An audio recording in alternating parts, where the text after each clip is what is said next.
Bonjour à tous, heureux de vous retrouver sur Le Turf TV pour notre émission quotidienne consacrée au Quintet Plus et au 5-5. Mon invité du jour, un habitué, Éric Brosselin de Journal Week-end. Bonjour Éric. Bonjour Philippe, bonjour à tous. Ce jeudi, on part en province à Lyon-Paris pour le Grand Prix de Paris, une épreuve pour chevaux de 4 ans et plus sur les 1600 mètres. Le sommaire, l'analyse du Quintet Plus pour débuter. La stat du jour suivra le rappel de pronostic de notre consultant, sans oublier un ticket pour aider nos amis internautes. Éric, on attend d'entrée de jeu, avec la rage, hein, on va le dire, on va le prendre comme ça, ce Quintet avec la rage. Avec la rage. Un peu d'envie. Le 14, Rageur, qui s'adapte à tous les tracés. Bon, un petit peu décevant le dernier coup, mais ça, on est obligé de le racheter dans un lot comme ça. Oui, tout à fait. Décevant le dernier coup, mais en même temps, il n'a pas eu le meilleur des parcours. Donc je pense qu'il ne faut pas le condamner. En plus de ça, le terrain était bon. À mon avis, ce n'est pas vraiment sa tasse de thé. C'est clair. Jeudi, ils annoncent de la pluie à Lyon-Paris. Donc voilà, je pense que le cheval, il a prouvé qu'il valait ça. Il a fait l'arrivée de 2 quintets en début de saison. Il va encore finir vite. Il a tiré la corde 4. On a fait appel à Maxime Guyon. Je pense que ce n'est pas anodin non plus. C'est clair. Donc à mon avis, il a quand même beaucoup d'atouts pour lui. Ouais, tous les feux sont au vert. On fonce. Derrière, le 16, Folami. Alors pareil, des titres à ce niveau. Il excelle à Lyon-Paris puisqu'il affiche 100% de réussite, 2 sur 2. Antoine Hamelin en grande forme actuellement. Là aussi, c'est un cheval qui semble au papier incontournable. Incontournable, d'autant que sa dernière course, c'était sa rentrée. C'était vraiment très très bien, hein. C'était la note. Il a terminé comme une balle, 5e. À mon avis, Alain de Royer-Dupré avait déjà dans son esprit ce quintet lyonnais. Donc comme vous l'avez dit, 2 sur 2 à Lyon. Très important, parce que Lyon-Paris, il y a quand même beaucoup, tous les chevaux ne s'y adaptent pas. C'est clair. On a souvent des désillusions, surtout des concurrents entraînés à Paris. On ne sait pas trop pourquoi. Bon, le tracé, le profil. Toujours est-il que celui-ci, il n'y a pas de souci. Lyon, c'est son truc. Donc à partir de là, je lui vois vraiment une toute première chance. Donc 2 bases solides, le 14 Rageur, le 16 Folami. Derrière, ce qui semble également une belle base, le 5 l'Espagna. Alors très très très malheureuse dans le quintet du 31 mars dernier à Saint-Cloud. Cette fois-ci, elle aura son terrain puisqu'on annonce un terrain très souple. Le numéro 5 dans les stalles, pareil, pratiquement à coup sûr. Oui, surtout que la dernière fois, c'était donc Saint-Cloud. Comme vous l'avez dit, très malheureuse, mais elle prouvait à cette occasion qu'elle avait digéré la pénalité suite à sa victoire la fois précédente. Je sais que son entourage lui a laissé le temps de recharger ses accus. Elle va se présenter en très bonnes conditions. Elle fait toutes ses courses. Difficile de faire plus régulièrement. Oui. Donc à partir de là, on peut foncer. Surtout que c'est confirmé par la stat du jour, puisque on nous dit que 83% de réussite, 6 au départ, 5 à l'arrivée, des chevaux ayant terminé leurs 2 dernières courses dans les 6 premiers à moins de 10 contre 1. Sont dans ce cas-là, jeudi, l'Espagnol, le numéro 5, et le numéro 9, Mystical Power. Alors on ne l'a pas retenu dans le jeu, mais on le rajoutera pour nos amis internautes à la fin. On y reviendra tout à l'heure. Derrière, en 4e position, le 2, Tostaki Blue. Alors Olivier Pellier, bon 2e de Louvain dernièrement à Longchamp, quand même une référence.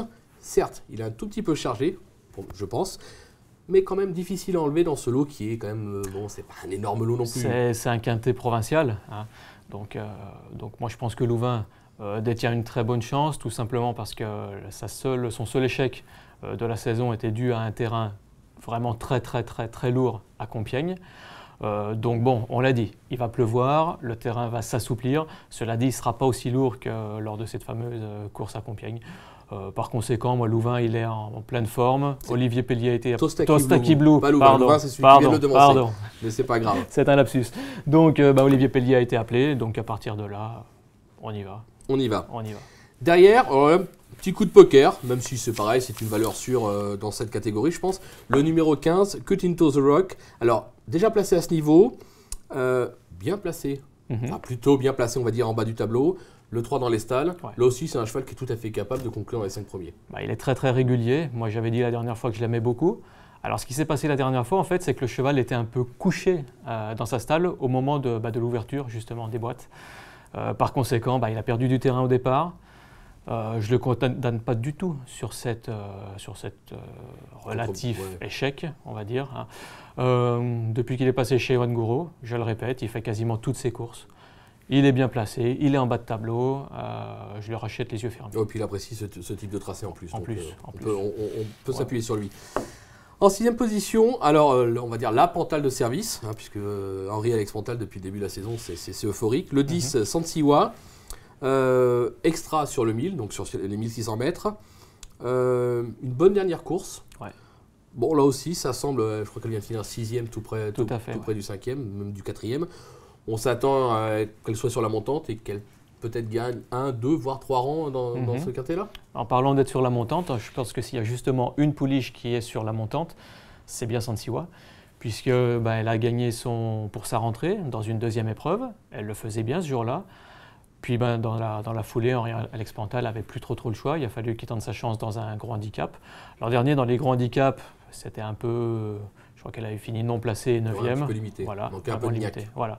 Donc là, cette fois-ci, on a vu que malgré la pénalité, elle est venue finir 6e à un nez de Roero, qui est quand même un très bon cheval à François Rowe. Par conséquent, je pense que la ligne est bonne. Dans Sansiwa à l'arrivée, ça n'aurait rien de choquant. Ouais. Surtout qu'en un an, elle a pris du muscle. Et donc, l'expérience, c'est vrai que c'est son année. Bien sûr. On va dire. Derrière, alors là, ça ne sera pas le cheval de tout le monde. Le 8, Uldico, moi je sais que je l'ai retenu aussi assez haut. Bon, c'est Stéphane Pasquier, lui aussi incontournable dans les quintés. Bon, c'est vrai que très décevant ces derniers temps. Maintenant, très confirmé en province. Ouais. Le 7 dans les stalls, c'est pas un mauvais numéro.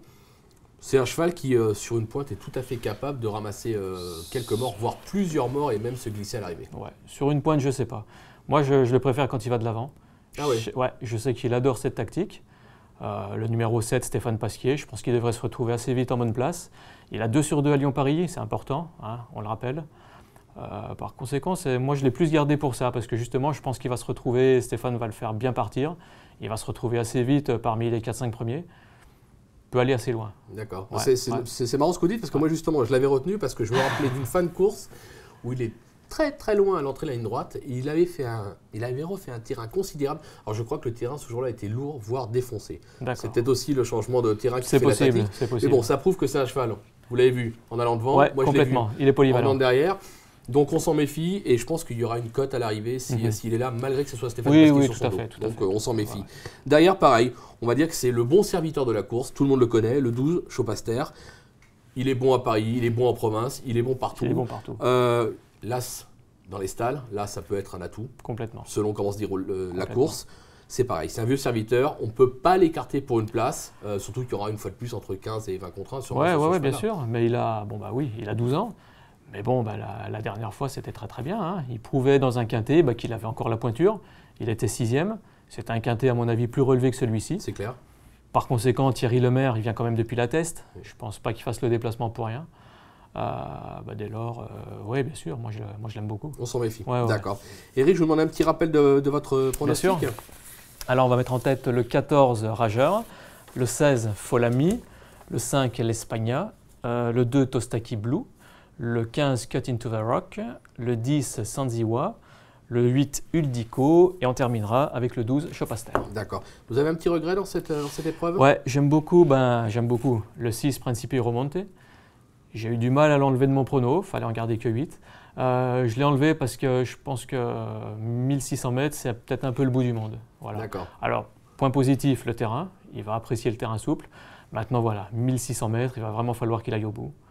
Il fallait faire un choix. D'accord. Donc, on s'en méfie et quoi qu'il arrive, on le garde dans un coin de tête sur un 1400, 1200, 1400 mètres. Entre 1200 et 1500, ce sera 1200, pas mal. 1500 Ouais. D'accord.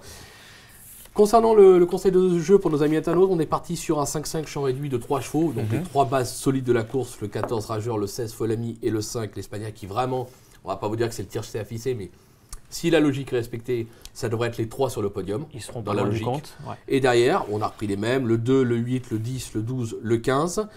On a rajouté évidemment le 9, Mystical Power, c'est les chiffres. Sans oublier, alors là, moi c'est mon petit coup de cœur, je sais que vous ne l'avez pas retenu, mais moi je vous conseille de vous en méfier parce que c'est un cheval qui sera autour des 40-50 contre 1. C'est Blamard. Alors, il est limité à ce niveau, on est d'accord. Maintenant, c'est un adepte de ce type de tracé.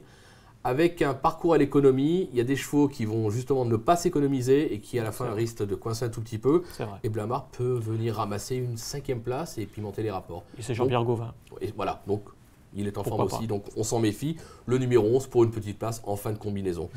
Écoutez, je vous remercie Eric, je pense que tout est dit ou presque. Et je vous dis à très vite sur le Turf TV. Eh bien, pas de souci. Merci, au revoir. Merci, au revoir.